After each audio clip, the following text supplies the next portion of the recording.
Auto de fe. Esa palabra, ¿a dónde nos lleva, queridos amigos? Pues a lo ocurrido en Logroño cuando se ajusticiaban las brujas de Zugarramurdi, ¿no? Auto de fe de la Inquisición, al famoso capricho de Francisco de Goya, a la OPA, a la salida del reo por las calles para vergüenza, que era importantísimo eso en la época en que no había redes sociales, pero cuando uno lo llevaban con la OPA por la calle, quedaba marcado de por vida para cualquier oficio, para cualquier gestión futura, familiar, sentimental. Vemos eso, pero había otros autos de fe, más desconocidos, quemas de libros, y no eran quemas de libros así al limón, de coger y hacer como la pira que hacemos aquí con Ibars, no. Había todo un proceso de por qué y qué libros. Lo que puede sorprenderles es que no hablamos de el medievo. Es muy curioso porque muchas personas creen que el Renacimiento, por ejemplo, fue una época, nos han contado siempre, ¿no? Una época donde volvemos al ser humano y todas las aberraciones religiosas que no ponían al humano en el centro se disuelven.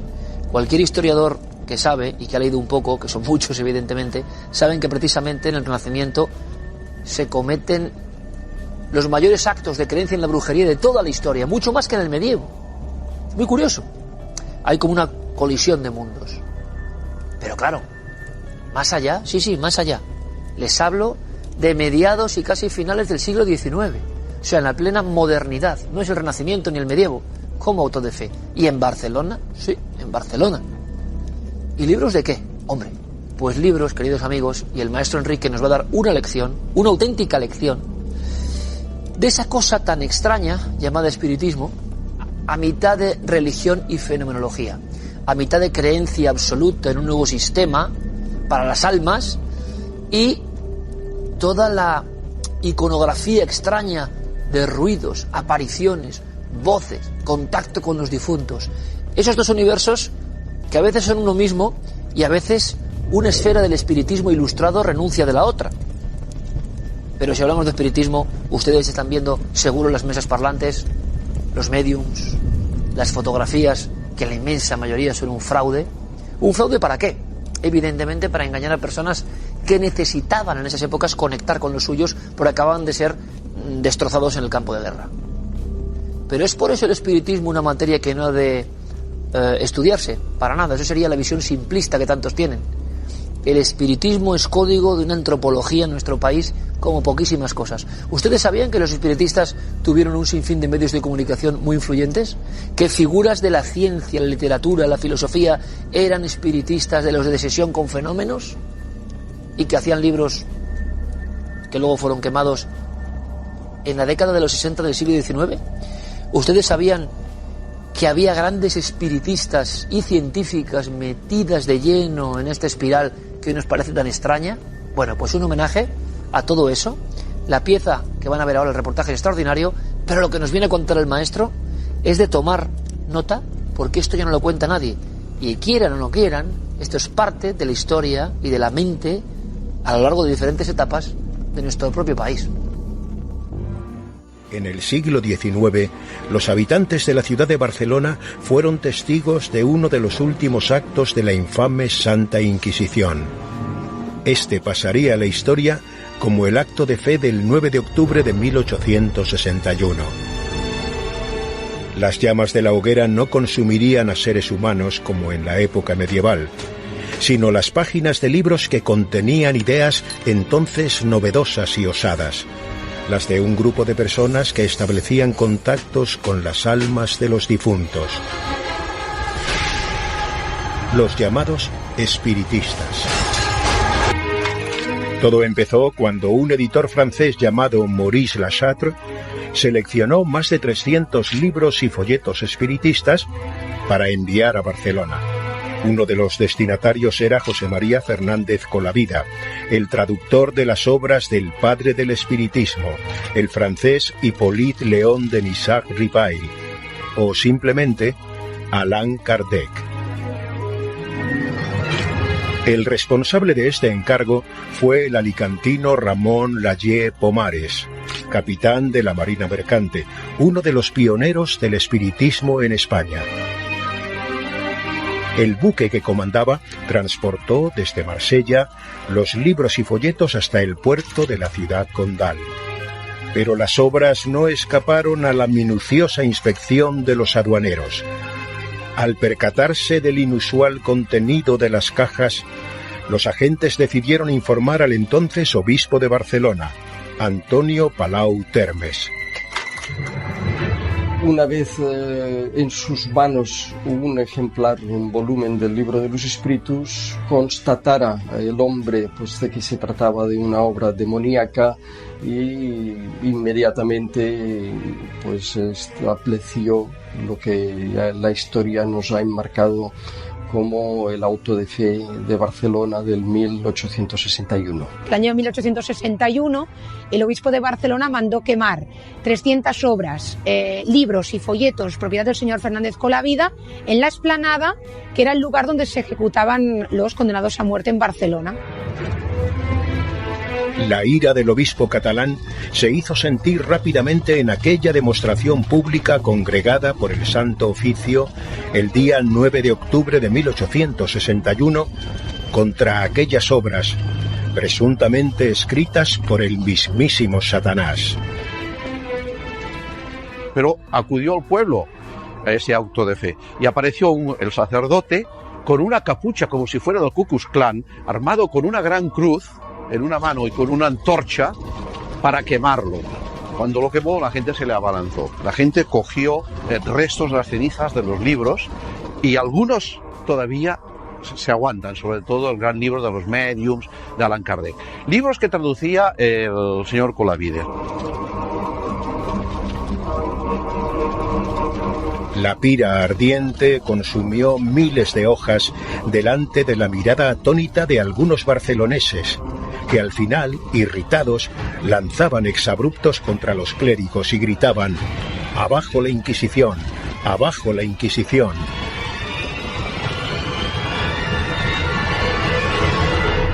De las cenizas que quedaron de la hoguera, muchos barceloneses se acercaron a rescatar lo que podían y leyendo todavía algunas de las páginas que consiguieron salvarse, pues promovió una resonancia, promovió una reacción por parte del público de tal magnitud que motivó todavía muchísima más curiosidad. Allan Kardec preguntó a través de un medium a uno de los espíritus que colaboraban con él qué tenía que hacer.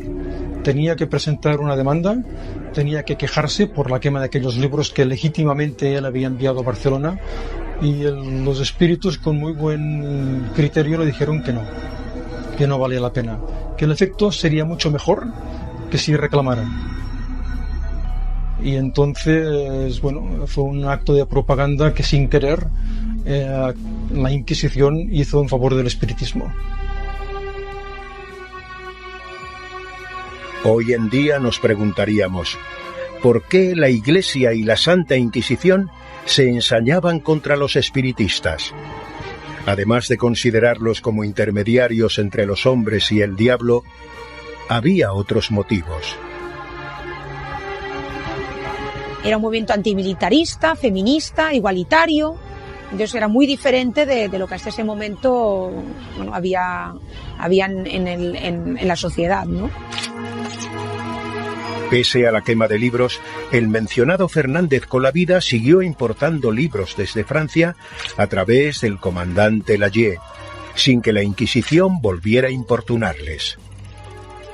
No obstante, cuando Colavida murió, la Iglesia no permitió, al igual que con todos los demás espiritistas, enterrarle en un cementerio para los católicos. Los espiritistas no podían ser enterrados en los camposantos. Hubo una gran lucha y unas grandes dificultades por parte de los espiritistas para conseguir que tuvieran un recinto adecuado para ser enterrados. Los espiritistas, considerados poco más que verdaderos apestados por la Iglesia, acabaron siendo enterrados en fosas comunes o en la llamada tierra no consagrada, es decir, en un sector del cementerio de Montjuïc destinado a los apóstatas, ateos, anarquistas, suicidas y criminales. Nos encontramos delante de la sepultura de José María Fernández Colavida, que fue un espiritista insigne. Murió en el año 1888, o bien, como dicen los espiritistas, se desencarnó en ese año. Entonces nos encontramos delante de una lápida bastante, yo creo que bastante extraordinaria. Nos hace alusiones a Allan Kardec y a Marietta, que eran dos espiritistas muy famosos. Pero, ¿quién era Colavida, a quien llamaban el Allan Kardec español? José María Fernández de Colavida era un catalán de Tortosa, una persona muy culta, que hablaba idiomas, que es verdad que conocía el magnetismo de Mesmer y estaba interesado por el esoterismo, pero que tenía una mujer medium. Y gracias a su mujer, que se llamaba Ana, se introdujo en el espiritismo. Entonces, él se hizo amigo de Allan Kardec personalmente en París. A partir de entonces empezó a traducir sus libros, que son los que llegaron a España. Y ya era conocedor, además, también de las obras del mesmerismo, del estudio y de la profundidad que implicaba el pase magnético, lo que hoy conocemos en la escuela espiritista como el pase fluídico o la transmisión de la bioenergía. Fue un hombre notable. Fue el primero, junto con Albert de Rochas, el francés Albert de Rochas, en hacer regresiones de memoria. Estamos hablando de 1888-1889. José María Fernández Colavida era amigo de otra destacada espiritista del siglo XIX, Amalia Domingo Soler, cuyo cuerpo también fue destinado a la tierra no consagrada de Montjuïc. Esta señora nació en Sevilla en 1835 en el seno de una familia muy humilde. Entonces dicen que a los 8 días de nacer quedó ciega. Se ve que un día tuvo como una revelación, oyó como una voz y mirándose al espejo se preguntó si aquello le daría su libertad. Y una voz le dijo que sí y le volvió la vista. Esta Amalia Soler era una persona que no tenía mucha cultura, pero que sin embargo cuando entraba en trance, a través del padre Germán, recibía comunicaciones y escribía libros. El llamado Sector 13, donde se enterró a los espiritistas, se convirtió a finales del siglo XIX y principios del XX en un lugar muy especial en el cementerio de Montjuïc. Dentro de él hay una agrupación, se montó una agrupación especial, la agrupación 13, número cabalístico y esotérico de simbolismo, en donde colocaron a todo un grupo de impenitentes. Este grupo de impenitentes eran todos aquellos que se habían salido de la norma de la religión católica generalmente, y que eran heterodoxos, eran heréticos, eran paganos, eran de todo, y allí empezaron por los espiritistas y acabaron por los anarquistas.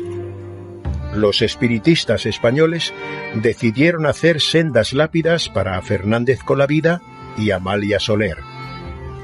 Curiosamente, la losa de Colavida se convirtió en un lugar de culto popular.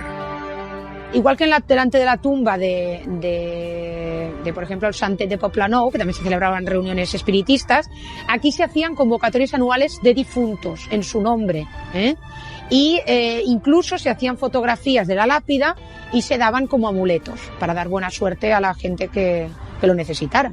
O sea que era un hombre que tenía influencia, claro, mucho más allá de su muerte. Hoy, las dos lápidas son testigos de una época en que los espiritistas sufrieron persecuciones hasta poco después de la muerte del generalísimo Franco, quien maldijo a los médiums y a todos aquellos que profesaban la creencia de la vida más allá de la muerte.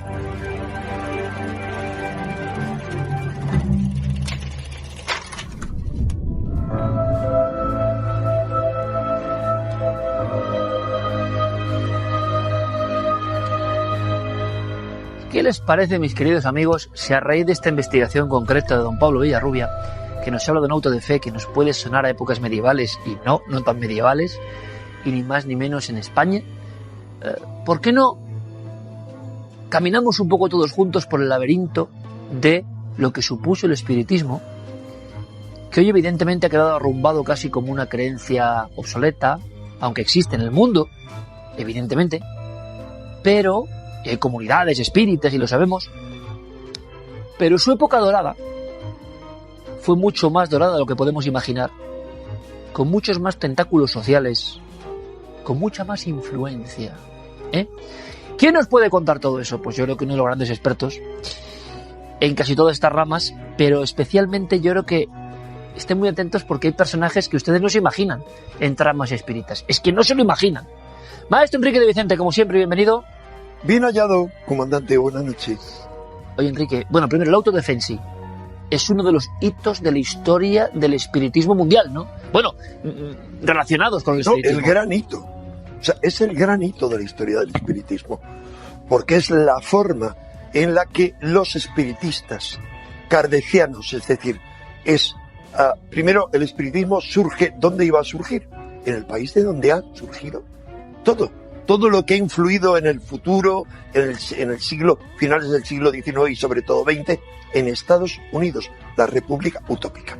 Y surge no ya con las hermanas Fox, sino con otros medios anteriores, la familia Davenport, que luego se convierten, dos de los chicos, al igual que las hermanas Ford, estas hermanas Fox, se convierten en gente que hace un espectáculo. Pero de eso pasa por parte de un francés que va a firmar con el seudónimo de Allan Kardec y que era, en teoría, un racionalista incrédulo, se convence y se convierte en el gran evangelista del espiritismo. Como tantas veces el investigador que va a demostrar la farsa va y se convierte. Se convierte y crea toda una doctrina. Ahora, es una doctrina basada en la fe, en la creencia, en toda una serie de esquemas, pero que pretenden presentar como espiritismo científico. Es decir, lo que estaba de moda en el siglo XIX era todo lo progresista, todo lo moderno y lo científico. Y basándose en que hay algunos científicos que son espiritistas o que estudian el espiritismo, lo presentan como un método científico. Oye, maestro, ¿y es cierto que en los ámbitos militares, te cuento por qué, hay quien dice que, sobre todo en ciertos momentos de conflicto en Europa, con una cantidad de pérdidas humanas brutales, el espiritismo, yo te lo pregunto, porque no lo sé, el espiritismo surge casi como un bálsamo. Totalmente. Porque la Iglesia, o las creencias más o menos habituales, no te dan mucha esperanza, sí, de reencontrarte más allá de la muerte. Y el público dice, hay aquí una especie de teoría compartida por miles de personas donde tú de alguna forma vas a casi tocar al difunto que se ha ido. Y en esa oleada de difuntos permanentes muy jóvenes es cuando crece el espiritismo, ¿es cierto? Totalmente. Y eso ocurre en las guerras europeas del siglo XIX, en las guerras que había en España, porque estaban las guerras carlistas, yo no tengo referencia, pero seguro que sí. Ahora en las guerras europeas y luego en la Primera y en la Segunda Guerra Mundial, que España no está implicado en ellas, hay miles de familias y cientos de casos documentados de que intentan comunicarse las madres con los hijos difuntos en el frente. Pero no solo eso, sino que en varias ocasiones es utilizado el espiritismo con fines de espionaje psíquico, o sea, espionaje militar. Te pongo un ejemplo. El mariscal del aire británico, Lord Downing, que era un creyente en el espiritismo y en los ovnis también, fue muy importante. Resulta que él utilizaba con todo su gabinete, hacían una sesiones espiritistas en la que la medium era su mujer. Y su mujer, ¿qué intentaba?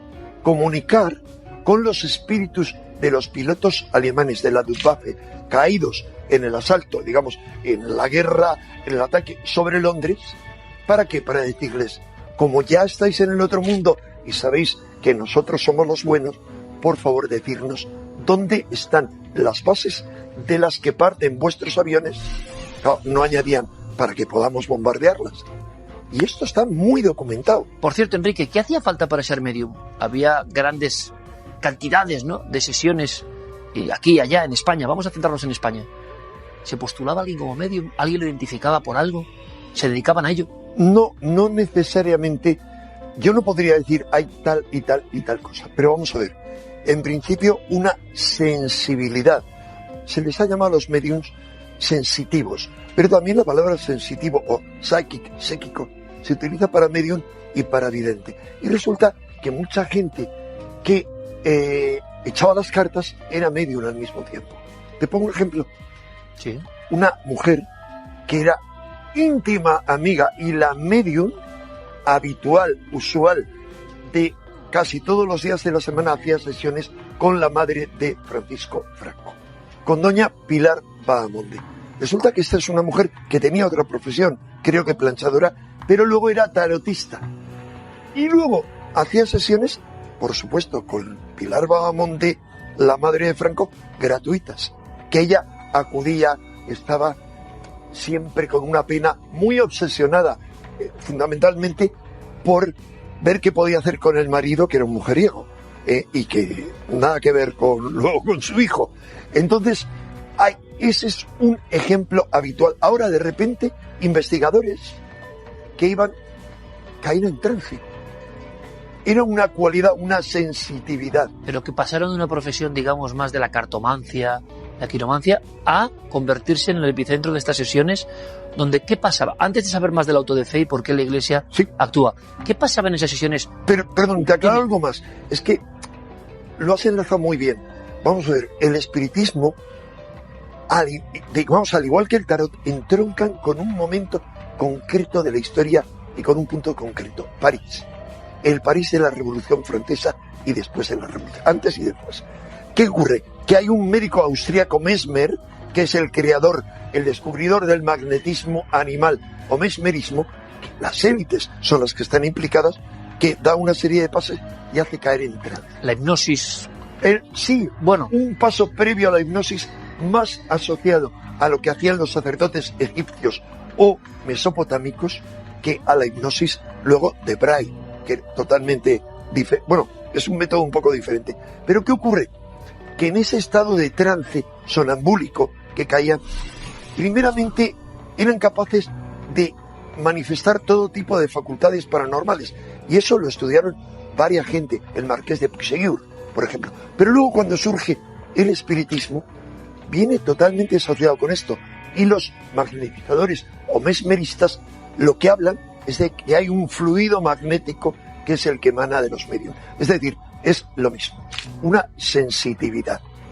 Las sesiones en sí, que eran mucha gente, y en estas épocas de verano, Enrique, que se incorporan a Cuarto Milenio, que no conocen los temas clásicos, ¿son tan arquetípicas como hemos visto en tantas ocasiones o había algo diferente en ese espiritismo del 19 español? Yo tendería a dividirlo en dos fases sucesivas.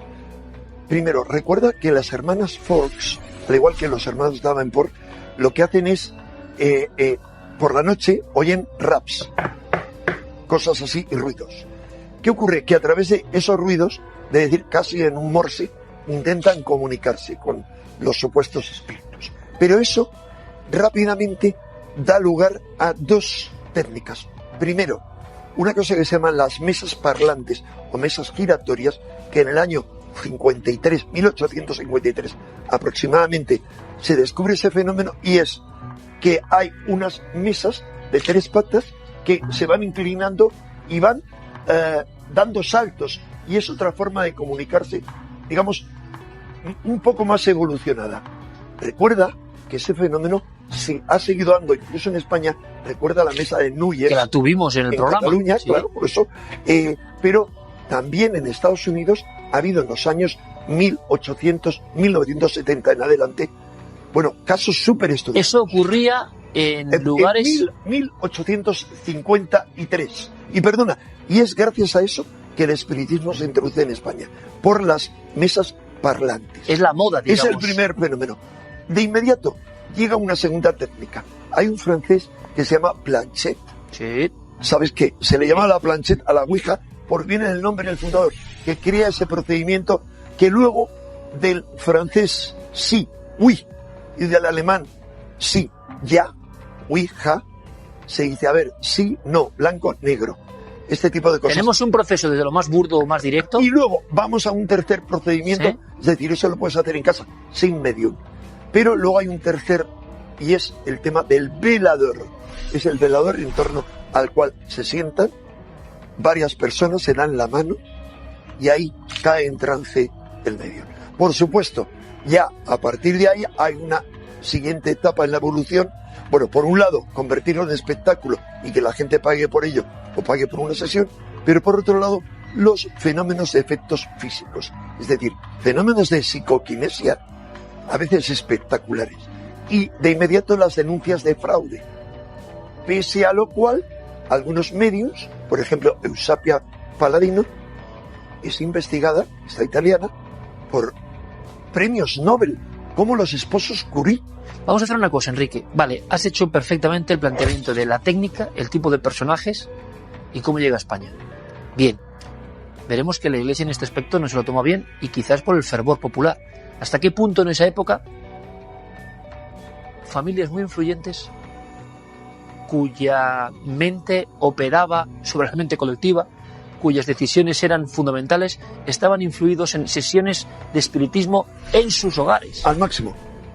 Te pongo ejemplos muy representativos. Estados Unidos, que es donde comienza. Entre otros muchos, la mujer de Abraham Lincoln era una obsesa porque quería comunicarse con el espíritu de su niñito muerto en la Casa Blanca. Así que Abraham Lincoln tuvo que asistir a algunas de las muchas sesiones muy bien documentadas, en una de las cuales el piano en el que estaba tocando la medium se supone que empezó a bailar. Bien, Enrique, y ese arquetipo de la mujer, de alguien importante, vemos que se va trasladando, ¿no? España. Exacto, vamos a España. Por ejemplo, hablamos de una española, Napoleón III, casado con la malagueña Eugenia del Montijo. Eran fans del espiritismo. En Rusia, los zares rusos lo mismo. Y en España, la reina Isabel II y sus adláteres entregados totalmente a la... O sea, élites políticas... Todo. Y te sigo diciendo de otros países, todas las élites. Vamos. En Inglaterra, toda la familia de la reina Victoria y sus allegados, recordemos que entre otras la reina Sofía, España, su padre y su tío eran parientes íntimos, y el padre y el tío de la reina Sofía estuvieron en sesiones espiritistas. ¿Era entre una moda, un exotismo, o había una creencia y una militancia real, Enrique? Había ambas cosas, pero yo te diría que en todos estos casos que te he comentado en general, es como algo fascinación. Era moda fundamentalmente, no era creencia. Ahora, la Iglesia ahí se lo tomó muy mal. Y llegamos a esto, claro. Claro, porque antes de que Kardec convierta eso en doctrina, ya hay otros actos de fe, o autos de fe inquisitoriales. Por ejemplo, en Cádiz, 1853, es decir, 8 años antes que Barcelona, ya hay un obispo que detecta unos libros sobre las mesas parlantes y la doctrina, no doctrina, pero la luz del espiritismo, y primero denuncia al gobernador de la civil de la zona, retira la edición, pero como siguen llegando desde Gibraltar, organiza un auto de fe y una quema. Y eso se produce en muchas ciudades españolas. Quema de ¿Por libros, qué? ¿Sí? Porque ellos, por un lado, los curas y los obispos, hay algunos que dicen es cosa del demonio, porque ya había habido el Vaticano en 1857, creo recordar, dijo que eran obra del diablo las manifestaciones espíritas. Pero por otro lado, era una competencia luego. O sea, le restaba feligresía, está claro. La gente prefería creer a lo que para ellos eran charlatanes, los mediums, en lugar de los curas. Pero es curioso, Enrique, había una parte un poco clandestina o interna o de trastienda en todo esto. Y por otro lado, esto Enrique es un experto y yo creo que podemos dar mínimas notas, pero estoy seguro que muchos expertos que ahora nos ven incluso de la historia del periodismo no se pueden imaginar, porque no han investigado, la influencia de los medios de comunicación espíritas en España. Brutal. Bueno, primero, hay que pensar que la llegada del espiritismo a España, en concreto las mesas parlantes, 1853, no solo tiene un amplio eco en la prensa, sino increíble. En la prensa médica, ojalá podamos mostrar diferente. O sea, era un interés tremendo. Sí, ¿por qué? Y digamos, la prensa espírita. Exacto, fundados por espiritistas, medios de comunicación. Claro, docenas de revistas, semanarios espíritas que tienen algo en común, que es la ideología a la que se liga en España al espiritismo. Y es lo progresista. O sea, los progres, ahora los progres odian todo lo que tenga que ver, los aparentes progres izquierdistas, con lo oculto y tal. Vale, en aquel entonces era todo lo contrario. Los mayores defensores del espiritismo, y de eso tuvo buena parte de la culpa, ese acto inquisitorial de Barcelona, eran los anarquistas, los socialistas, los librepensadores, los liberales, las feministas, cualquier tipo de persona. Medios como La Luz del Porvenir, el Progreso, claro, nombres muy identificativos de la prensa espírita española, que como era así, no se ha estudiado mucho, yo creo, y es increíble la cantidad de cabeceras, periódicos completos, dirigidos por espiritistas. Y algunos de ellos, la temática principal, por ejemplo, era el feminismo, la defensa del feminismo, de los derechos de las mujeres. Recuerda, en una época en la que había llegado la primera oleada feminista en Inglaterra, que era el sufragismo. Es decir, el que las mujeres tuvieran derecho a voto, apoyada por espiritistas y teósofos, como Annie Besant, que eran los grandes líderes. Es decir, viene de ahí. No viene de materialistas negacionistas, no. Son los que creen en las nuevas fes, como es el espiritismo y la teosofía, quienes apoyan ese movimiento. Maestro, o sea, el socialismo, la socialdemocracia, es el socialismo fabiano. Resulta que en el socialismo fabiano, que es en Inglaterra un círculo de gente, la mitad eran espiritistas, los padres de la sociedad. Se preguntará nuestro público, puede ser una serie sobre cómo acabó eso, ¿no? Pero el asunto es, intelectuales, científicos. Hoy nos llamaría mucho la atención porque evidentemente ha podido, quizá el espectáculo y la sensación de que la inmensa mayoría de fenómenos podían ser fraudulentos, o para engañar a esas personas que realmente necesitaban un bálsamo, una esperanza. Pero ¿cómo nos quedamos? Y esto yo recuerdo que hace muchos años hicimos una maravillosa recreación. Ramón y Cajal, premio Nobel, y resulta que sus investigaciones últimas iban sobre ese fenómeno. Claro, tenían que interesarle como ser humano porque estaban pasando a su alrededor. No últimas, incluso las primeras. Bueno, Recuerda sí, cierto, que cuando don Santiago Ramón y Cajal, este gran isciólogo, era catedrático de fisiología en la Universidad de Valencia, en ese momento él hacía infinidad de experimentos sobre hipnosis, magnetismo, y crea una sociedad de estudios psíquicos, que el domicilio de esa sociedad, es decir, la primera sociedad parapsicológica española, era la casa del propio Ramón Cajal en Valencia. Esto va a irritar a alguno, pero es la historia. Bueno, pero ¿y qué ocurre? Que lamentablemente él, antes de morir, estaba a punto de enviar a su editor en Madrid un manuscrito, pero no se sabe si en el fondo eran uno o dos, que precisamente era sobre espiritismo, ensayos sobre el espiritismo, sobre la hipnosis. Aquí entrevisté yo a un descendiente de Ramón y Cajal que contaba sobre esos libros y su interés enorme. Seguramente él y su hermano, el hermano elementos escépticos o no, pero la información sobre un fenómeno que en Valencia, claro, era una ebullición en aquel momento. Más personajes intelectuales y espiritistas, por ejemplo, mujeres, que fueron fundamentales. Hablamos periodistas. Emilio Carrere era, fíjate, pero era brutal. Tiene una calle en Madrid, pero brutal. Pero luego, escritores. Don Ramón María del Valle Inclán era un espiritista. Le pegaba, a Valle Inclán le pegaba. Totalmente. Pero luego hay otros que no les pegaba y, sin embargo, estaban profundamente influidos por el espiritismo. Becker, muchas de sus leyendas y de sus rimas son puramente espiritistas, absolutamente. Espiritistas mujeres. Maese Pérez, el organista. Claro, Bueno, resulta que la historia de Maese Pérez, el organista, tiene que ver con que la hija de Maese Pérez es la que toca el órgano como una medium espiritista. Carrere, la Torre de los Siete Jorobados. Estamos hablando de pilares fundamentales de la cultura española. Y han quedado a un lado, más escondidas, solo para especialistas, las grandes espíritas españolas. Amalia Domingo Soler. ¿Qué fue de esta gente? ¿Por qué eran tan importantes? Sobre todo, Amalia Domingo Soler fue un referente único en toda la literatura en habla hispana porque tuvo más influencia en Hispanoamérica que aquí incluso en España. Primeramente ella era masona, era teósofa, como muchas de estas mujeres que eran masonas, teósofas, espiritistas y por supuesto socialistas o anarquistas y feministas al máximo. Resulta que ella no solo tiene una obra enorme, buena parte de la cual es producto de sus comunicaciones, supuestas comunicaciones con espíritus, sino que ella dirige una revista, quiero recordar, que es La Luz del Porvenir, en la cual un argumento fundamental es el feminismo. En aquella época. O sea, no solo eso, sino uno puede decir, eran religiosas. Sí, religiosas, pero ni beatas ni meapilas.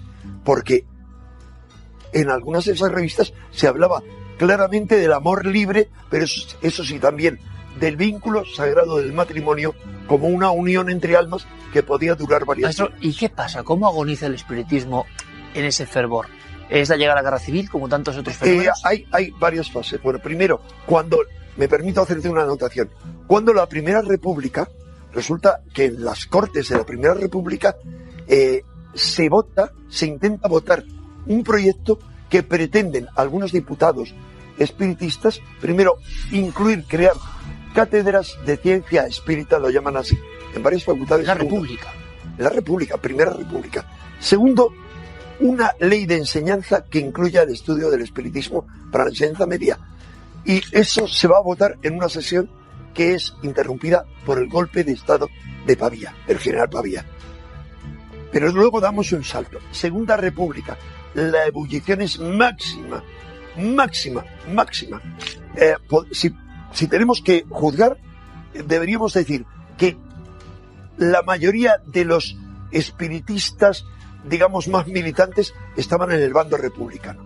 Pero en el bando nacional había multitud de practicantes del espiritismo. No olvidemos que entre los militares españoles, como ocurrió con los franceses, estaba profundamente implantado que generales y cargos de todo tipo presidían sociedades espiritistas, y entre ellos uno, que era el general Primo de Rivera, tío de don Miguel Primo de Rivera, el dictador famoso, la dicta blanda de Primo de Rivera con Alfonso XIII, y que era padre a su vez de José Antonio Primo de Rivera.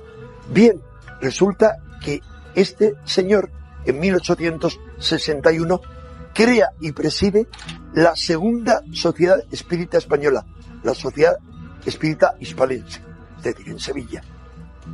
Y podemos decir que eso es así. Bien. Sin embargo, ¿qué ocurre?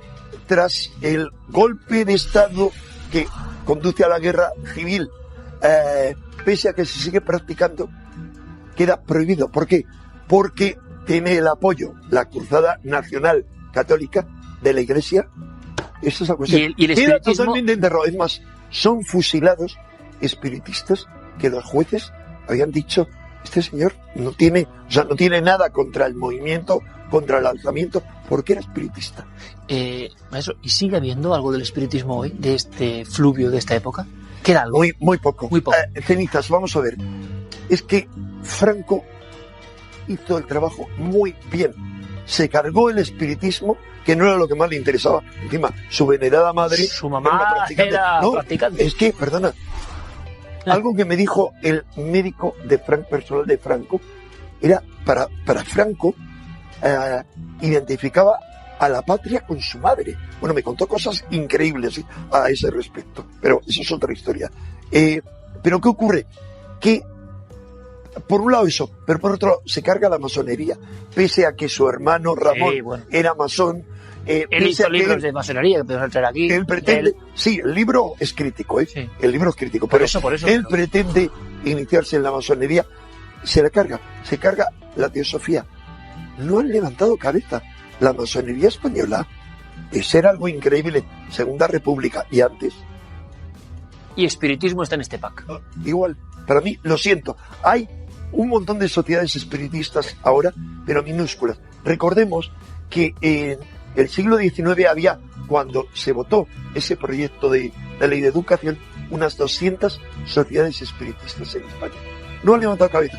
Es otra época, es otro tiempo. Ahora nadie se cree aquello que el espiritismo es lo progresista, la luz del porvenir, y que el espiritismo es científico. Pero esto es historia, Enrique. Y me ha parecido increíble a raíz de esta Historia del investigación. pensamiento. Total. A raíz de unas quemas de libros, hemos dado un viaje de unos cuantos minutos, breve, pero muy interesante para dejar semilla y que ustedes investiguen. Hubo toda una historia del espiritismo como movimiento, mucho más allá de los propios fenómenos que ocurrían y donde los más influyentes del país estaban. Y esa ruptura, como con tantas cosas de la guerra civil, lo deja en un segundo plano hasta hoy. Pero a algunos les habrá irritado, otros les habrá fascinado, y que investiguen. Historia del espiritismo, capítulo concentrado con Enrique. Como siempre, maestro, muchísimas gracias y hasta la próxima. Gracias a ti, comandante, y hasta la próxima. Bueno, esto daría para mucho, claro, evidentemente. Pero, ¿qué personajes? ¿Qué decisiones se tomaban? Que no lo sabemos. Y quizá no se tomaron por el raciocinio de un grupo de pensadores, estrategas, y se tomaron por lo que decía una quejumbrosa voz de una medium. Esa es la otra historia de la historia.